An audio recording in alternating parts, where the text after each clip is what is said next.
cái luôn hả? Rồi. Mua gì mua đi mẹ đi. Rồi lại cho bà đi, bà tính tiền mẹ.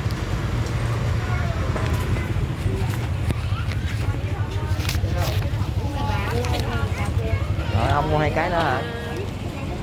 6.000 này hả? Gì nữa không? 40 cái đó. Liên, Liên, 40.000. Liên, trở ra.